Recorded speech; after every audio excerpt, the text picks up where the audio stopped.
Hey, it's Annie with your latest tech update. Are you tired of slow computers in your business?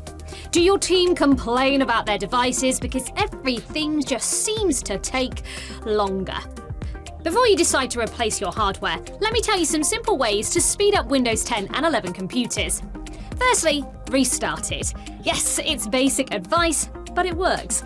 Restarting clears the background processes, applications and memory data, often resolving common performance issues. Next, manage your startup apps to save valuable system resources. Turn off unnecessary ones via the Settings app. Windows 11 has a feature that saves and restarts certain applications when you reboot. While convenient, it's not ideal for performance, so turn it off. Lastly, uninstall unnecessary apps. They clutter your system and slow it down. By removing them, you'll free up space and resources for better performance. Of course, rather than doing all this yourself, why not get our team to do it for you? They can check every aspect of your computers and network to look for other hidden problems. That's your tech update. More next week.